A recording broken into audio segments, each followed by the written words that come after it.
नमस्कार। अभी हम लोग CRW पैनल के पास आए हुए हैं। तो इसमें जैसा कि देख सकते हैं कि इसमें बहुत सारा स्विच लगा हुआ है। तो ये स्विचों का क्या फंक्शन है उसको समराइज तौर पर हम लोग देखने का प्रयास करेंगे। और ये सारे स्विच बहुत ही सेंसिटिव है, तो आवश्यकता पड़ने पर ही इसको ऑपरेट किया जाना चाहिए। और उसका जो समराइज करके हमने थोड़ा सा स्टिकर भी लगाया है जो इस तरह से है। इसमें थोड़ा थोड़ा लिखा हुआ है कि कब करना है और क्या करना है। ये विस्तृत जानकारी नहीं है लेकिन समराइज लिखा हुआ है। तो हम वन बाई वन इसमें हम देखते हैं कि क्या करेंगे। तो सबसे पहले हम जो है ऊपर ये जो ऊपर के है ये इस स्विच से हम लोग चलेंगे, राइट साइड की ओर मूव करेंगे। तो इसमें देखिएगा सबसे पहले जो ड्राइवर ऑथेंटिकेशन का है ये हमेशा ऑटो पर रखते हैं, ठीक है। जब हमें ये आईडी डालने की आवश्यकता नहीं होगी या किसी तरह की उस तरह की प्रॉब्लम है तो इसको हम ऑन पर रख सकते हैं। ये जो है यूवी आइसोलेशन स्विच, ये बैटरी जब अंडर वोल्टेज हो जाती है जो लगभग 86 वोल्ट से कम हो जाएगी तब इसको हम ऑन पर रखेंगे। ये ब्रेक अप्लाई लूप का जो स्विच है इसको करने के लिए ब्रेक अप्लाई लूप में किसी तरह की प्रॉब्लम होगी और गाड़ी को चलाना है तो हम इसको ऑटो से ऑन पर करेंगे। कैब सेलेक्टर स्विच है, जब चाबी लगाने के बाद भी कैब मेरा सेलेक्ट नहीं हो रहा है, वहाँ पर हाई ग्लो नहीं कर रहा है, तो इसको हाई प्रायोरिटी पर हम लोग रखेंगे, ठीक है।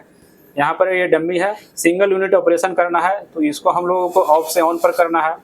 EBL बाईपास का जो है ये इमरजेंसी का लूप है। EBL बाईपास करने के लिए हाई प्रायोरिटी पर जब वो कुछ गाड़ी नहीं चल रही है तब इसको हमको अंतिम समय में करना है, ये हमेशा नहीं करना है, बहुत ही ये सेंसिटिव स्विच है, ठीक है।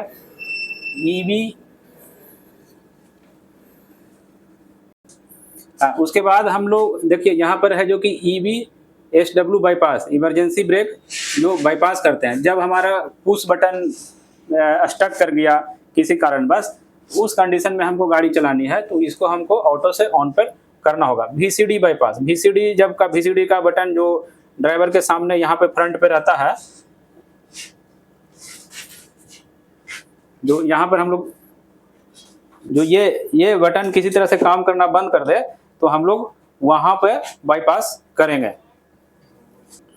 उसके बाद जो हमारा स्विच है ADCR का है, ऑल डोर क्लोज रिले का है। जब किसी तरह के मैंने डोर में समस्या आ जाएगी, डोर बंद होने के बाद भी यहाँ पर ओपन शो कर रहा है तो फिजिकली चेक करने के बाद हम लोग ADCR ऑटो से ऑन पर करके बढ़ सकते हैं। उसके बाद ट्रैक्शन सिलेक्शन का, ये लूप 1 है और लूप 2 है। अगर लूप 1 पर रखने पर ट्रैक्शन नहीं ले रहा है तो लूप 2 पर रखकर हम ट्रैक्शन देख सकते हैं। अगर गाड़ी मूव कर दी है तो उस कंडीशन में हम लोग चल सकते हैं।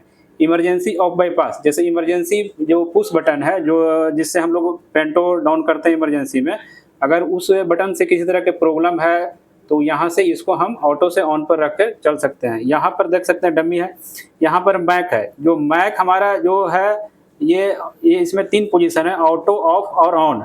ऑटो पर हम रखेंगे तो वो रिले के हिसाब से जो टाइमिंग होगा उसके हिसाब से माइक्रो प्रोसेसर के कमांड के हिसाब से चलेगा। ऑफ करेंगे तो बंद हो जाएगा, ऑन पर कंटिन्यूअस ऑन रहेगा।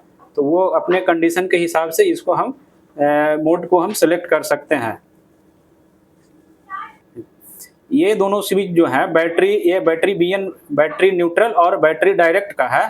ये प्रत्येक कोचों में रहता है। तो ये एक कोच का हम लोग लाइट जो है कंट्रोल करने के लिए यहाँ से स्विच दिया गया। ये स्टार्ट ऑल मैक का ये पुश बटन है, जैसे ही इसे पुश करेंगे तो स्टार्ट सभी मैक मेरा स्टार्ट होगा। ये पार्किंग रिलीज का है और ये पार्किंग अप्लाई का है। ये बैटरी ऑन ऑफ करने के लिए है। जब गाड़ी में हम लोग आते हैं सबसे पहले तो बैटरी हमको ऑन करना होता है, तो इसको इस तरह से 3 सेकंड पकड़ कर रखेंगे तो ऑन होगा। उसके बाद ऑफ करना है तो सेम चीज़ इसी तरह ऑफ की और हमको करना है। उसी तरह से यहाँ पर ये जो पहले ये स्विच नहीं था ये नया लगाया गया है। पार्किंग ब्रेक आइसोलेट का एक स्विच है जो यहाँ पर लगाया गया है। अगर पार्किंग ब्रेक में किसी तरह की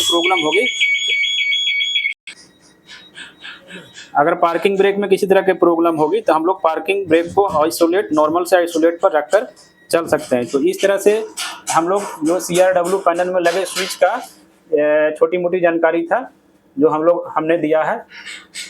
धन्यवाद।